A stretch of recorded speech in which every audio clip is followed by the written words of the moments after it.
Hello guys, welcome to our channel. இந்த வீடியோவில் வந்து புதுசாக ஆடி மாதத்துக்கு என்னென்ன செடிங்கள்லாம் வந்து கார்டனுக்குள்ளே வந்து கொண்டு வந்திருக்கோம்.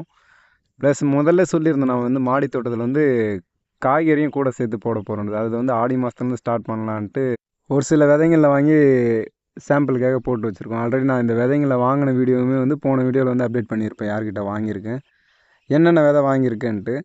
இது எல்லாமே வந்து முன்னாடி, அதாவது அந்த ஆடி மாதம் ஸ்டார்டிங்கில் வந்து எல்லாத்தையுமே வந்து போட்டு விட்டாச்சு. அது என்னென்ன செடி ப்ளஸ் அதை எப்படி எப்படி நடுறது, அது இல்லாமல் நம்ம ரோஜா செடிக்கு இப்போ வந்து மழை காலம் வந்து ஆரம்பிச்சிருச்சு, இதுக்கு என்னென்ன மாதிரி உரம் கொடுக்கலாம். இப்போ தான் ஃபஸ்ட்டு வந்து ரொம்ப நாளைக்கு அப்புறம் இந்த உரம் கொடுக்குற வீடியோ வந்து அப்டேட் பண்ணுறோம். இதுக்கு முன்னாடி வந்து சம்மர் இருந்துச்சு, அதுக்கேற்ற மாதிரி எப்படி உரம் கொடுத்தோம். இப்போ வந்து சம்மர் முடிஞ்சு கிட்டத்தட்ட ஒரு மாதமாக எந்த ஒரு உரமுமே எந்த செடிக்குமே கொடுக்கல. சொல்ல போனீங்கன்னா கொஞ்சம் அந்தளவுக்கு மெயின்டெனன்ஸ் இல்லாமல் வந்து தோட்டமே ஃபுல்லாக வந்து க்ளீன் பண்ணாமல் விட்டாச்சு. அது இப்போ ஓரளவுக்கு வந்து ஒரு 2 நாள் பக்கம் டைம் எடுத்து எல்லாத்தையுமே வந்து க்ளீன் பண்ணி எடுத்தாச்சு. இதுக்கப்புறம் வந்து எப்பயும் போல் ரெகுலராக வந்து வீடியோ வரும். நான் முன்னே சொன்ன மாதிரி கூட வந்து நம்ம ரோஜா செடி மட்டும் இல்லை, ஒரு பூச்செடி மட்டும் இல்லை, காய்கறி செடி சேர்த்தே வந்து இதுக்கப்புறம் வந்து வீடியோவில் வந்து வர ஆரம்பிக்கும். நம்ம வந்து போட்டு பார்த்திங்கன்னா ஒரு 10 நாள்லேயே செடி வந்து நல்லாவே வந்து க்ரோத் வந்து வர ஆரம்பிச்சிருச்சு.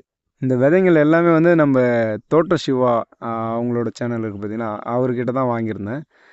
அந்த விதையோட முளைப்பு திறன் வந்து அருமையாகவே இருந்துச்சு, நல்லாவே சூப்பராகவே இந்த எல்லா விதையுமே முளைச்சிருந்துச்சு. ஆனால் அதில் ஒரு சின்ன பிரச்சனை வந்துச்சு, அது என்னென்னு நான் சொல்கிறேன். சூப்பராக எல்லாமே முளைச்சி வந்து எல்லாமே தனியாக பிரித்து நடுற அளவுக்கு இருந்துச்சு. ஒரே ஒரு மழை வந்து ஃபுல்லாகவே டோட்டலாக க்ளோஸ் பண்ணிடுச்சு.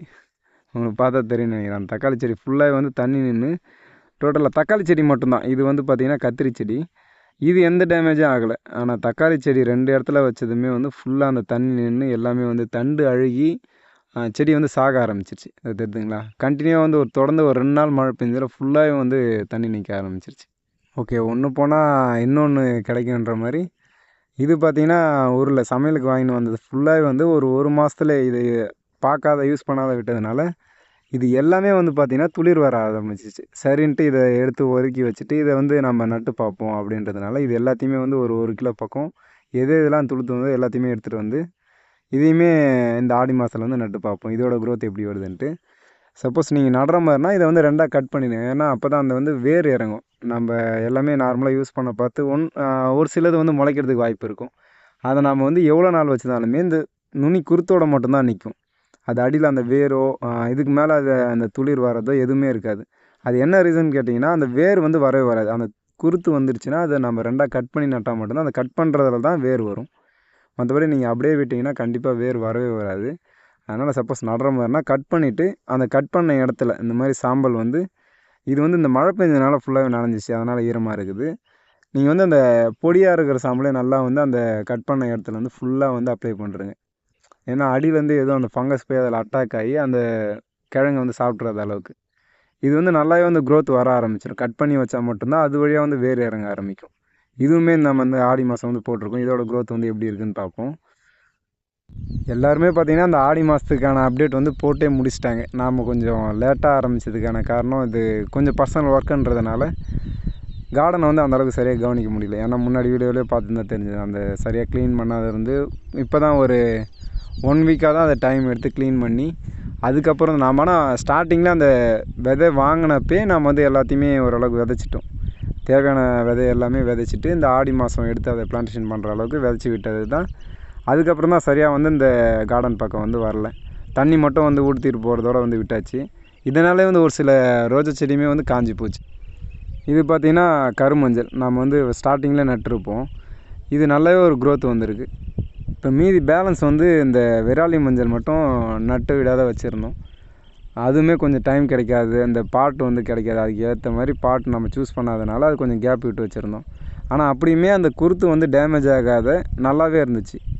சப்போஸ் நீங்கள் இது எதாவது பை பண்ணோன்னா நம்ம தோட்ட சிவா சாரே கான்டாக்ட் பண்ணிங்கன்னா நல்ல ஒரு குவாலிட்டியிலே இருக்குது. அந்த விதையாகட்டும் இந்த மஞ்சள் எல்லாமே நல்ல ஒரு முளைப்பு திறனோட ஒரு நல்ல குவாலிட்டியில் இருக்குது. இது வந்து ப்ரொமோஷன்லாம் இல்லை, நான் வந்து யூஸ் பண்ணி பார்த்துட்டு அதுக்கப்புறம் தான் ஜஸ்ட்டு ஒரு ரிவ்யூ மாதிரி வச்சுங்களேன். ஆனால் நல்ல ஒரு பொருளாக இருக்குது. ஆன்லைனில் வந்து இதுக்கு முன்னாடி நான் அந்த சீடை பற்றி பேசியிருப்பேன். அந்த மாதிரி ஒரு தெரியாத இடத்துல வந்து நம்ம அந்த அட்வர்டைஸ்மெண்ட்டை பார்த்து வாங்குறது வந்து கண்டிப்பாக வந்து வேஸ்ட்டு தான். அதை வாங்கிட்டு அதனால தான் நான் சரி ஒரு 500 வந்து போனாலும் பரவாயில்லன்றது அது எனக்கு ஆக்சுவலாக தெரியும். ஏன்னா நான் ஆர்டர் பண்ணவே இல்லை, அந்த வீடியோவில் சொல்லியிருப்பேன். தெரிஞ்சு தான் நான் வாங்கினேன். அது என்ன தான் இருக்குதுன்னு பார்க்குறது. நான் நினச்ச மாதிரியே வந்து அது ஃபுல் அண்ட் ஃபுல் ஃபேக்காக தான் இருந்துச்சு. அந்த மாதிரி வாங்குறதோட இந்த மாதிரி வந்து ஒரு நல்ல பொருளை வந்து கொஞ்சம் காசு, அதாவது ரேட்டு வந்து ரொம்ப அஃபோர்டபுளாக தான் இருக்குது, கரெக்டான ப்ரைஸில் தான் இருக்குது. இந்த மாதிரி ஒரு நல்ல பொருளை வாங்கிட்டு போயிடலாம். அடுத்து பார்த்திங்கன்னா நம்ம இந்த நெய் மிளகாய் தான். நெய் மிளகாவில் வந்து பார்த்திங்கன்னா ஒரு 6 செடி வந்துருந்தது. அதை எடுத்து இப்போ மாற்றி நட்டுட்டு மீதி அந்த தக்காளி செடியில் கொஞ்சம் இருந்ததையும் வந்து நம்ம பிடுங்கி நட்டு விட்டாச்சு. இதுதான் அந்த நெய் மிளகாய். ஒரு 6 செடி பக்கம், அதாவது இருந்த விதையே கொஞ்சமாக தான் இருந்துச்சு. அந்த ஒரு 10லேருந்து 12 விதையே என்னமோ தான் இருந்துச்சு. அதுலேயுமே வந்து நல்லா வந்து முளைச்சி வந்துச்சு ஒரு 6 விதைக்கிட்ட. எல்லாத்தையுமே வந்து தனித்தனியாக எடுத்து நட்டு வச்சுட்டோம். 2 வெரைட்டி தக்காளியும், இது வந்து நெய் மிளகாய், இது இந்த மஞ்சள், இது வந்து கத்திரி. சும்மா வந்து ஒரு 4 செடி மட்டும் பிடுங்கி வச்சுருக்கோம். அதுக்கப்புறம் நம்ம பாட் ரெடி பண்ணிவிட்டு மாற்றி வச்சுப்போம். நீங்கள் இந்த ஆடி மாதத்துக்கான புதுசாக ஏதாவது பிளான்ட்டு நட்டுருந்தீங்கன்னா அது என்ன பிளான்ட்டுன்னு வந்து கீழே வந்து கமெண்ட் பண்ணுங்கள். அடுத்து வந்து ரோஜா செடிக்கு எப்படி நம்ம உரம் கொடுக்கணும், ஏன்னா ஆல்ரெடி வந்து மழை வந்து ஸ்டார்ட் ஆகிடுச்சு. இதுக்கேற்ற மாதிரி எப்படி நம்ம உரம் கொடுக்குறது வந்து பார்ப்போம்.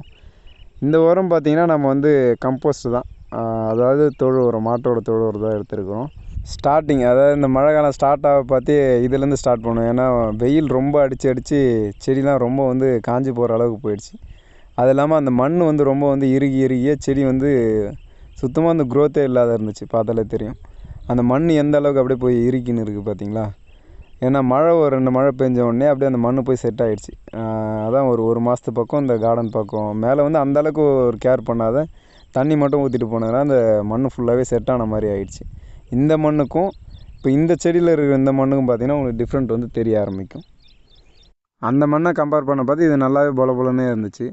இது எல்லாத்துக்குமே வந்து நம்ம இந்த கம்போஸ்ட், அந்த தொழு உரம் தான் கொடுக்க போகிறோம் இப்போதைக்கு ஃபஸ்ட்டு. இதுக்கப்புறம் அடுத்தடுத்த எப்படி உரம் ரெடி பண்ணி கொடுக்குறதுன்றதை பார்ப்போம்.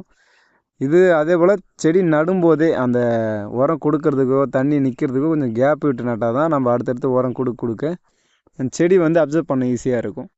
அப்படி சப்போஸ் உரம் வந்து லாங் டைமு கொடுத்துக்கிட்டே வரோம், அந்த மண் வந்து ரொம்ப வந்து அந்த கேப் வந்து ஃபுல்லாகிடுச்சுன்னா அதுக்கு எப்படி உரம் கொடுக்குறதுனா, அந்த மேலே இருக்கிற அந்த லேயரை மட்டும் எடுத்துருங்க. ஒரு 2 இன்ச் அளவுக்கு, அதாவது அந்த உரம் கொடுக்குற அளவுக்கு மட்டும், இந்த அளவுக்கு மட்டும் அந்த சுற்றி இருக்கிற அளவுக்கு ஒரு 2 இன்ச் அளவுக்கு எடுத்துகிட்டு மேலே இருக்க மண்ணை ஃபுல்லாகவே எடுத்துகிட்டு இதுக்கப்புறம் வந்து உரம் கொடுக்க ஆரம்பிங்க. ஏன்னா கொடுத்த உரம் வந்து கீழே அப்சர்வ் ஆகிடுச்சுன்னா மேலே இருக்கிறது வந்து வெறும் மண் தான் இருக்கும். அப்போ அது மேலே உரம் கொடுக்க நம்ம வந்து அந்த கேப் வந்து இருக்க ஆரம்பிக்காது. ஏதாவது ஒரு பிளான்ட் வச்சு ஒரு 1 இயர் ஆகிடுச்சுன்னா கண்டிப்பாக வந்து க்ரோத் வந்து டவுன் ஆகாரம். ஏன்னா மண்கலவையில் இருக்கிற நியூட்ரிஷன் ஆகட்டும், அந்த எல்லாமே வந்து ட்ரைன் ஆகிடும், செடி வந்து அப்சர்வ் பண்ணிக்கும். அதுக்கு மேலே வந்து அது க்ரோத் வந்து கம்மியாக தான் இருக்க ஆரம்பிக்கும் நம்ம எவ்வளோ தான் உரம் கொடுத்தாலுமே.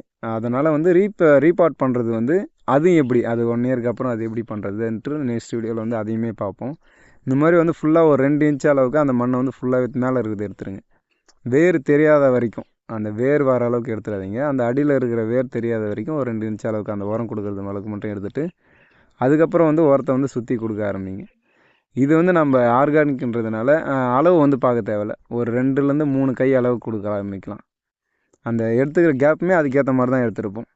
சுற்றி கொடுத்துட்டு நான் வந்து இப்போ தண்ணி ஊற்ற போகிறதில்ல. ஏன்னா ஆல்ரெடி வந்து மழை ஸ்டார்ட் ஆகிடுச்சு. இப்போ நேற்றுமே வந்து மழை பெஞ்சிட்டு இருந்ததுனால இப்போ வந்து தண்ணி ஊற்ற போகிறதில்ல. வெறும் உரம் மட்டும் அப்படியே கொடுத்துட்டு விட்டுட்டா மழை பெய்யும்போது ஆட்டோமேட்டிக்காக வந்து செடி வந்து அதோட நியூட்ரிஷன் வந்து உள்ளே இருந்து எடுத்துக்க ஆரம்பிச்சிடும். நாம் இப்போ தண்ணி ஊற்றினா இன்னும் அது வந்து மழை பெஞ்சிச்சுன்னா ஆட்டோமேட்டிக்காக அது வந்து ட்ரைன் ஆகி கீழே தான் போயிடும்.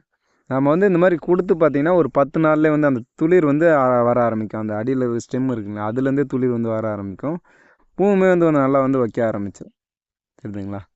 அந்த மாதிரி துளிர் வந்து ரொம்ப வந்து அந்த இலையை வந்து ஒரு க்ரீனிஷாக இருக்குது, அந்த பச்சை வந்து அதிகமாக இல்லாத லைட் க்ரீனாக இருக்குதுன்னா கண்டிப்பாக இந்த ஒரு உரத்தை வந்து கொடுக்க ஆரம்பிச்சிருப்பது ஒரு 10லேருந்து 15 நாளில் வந்து க்ரோத் வந்து தெரிய ஆரம்பிக்கும்.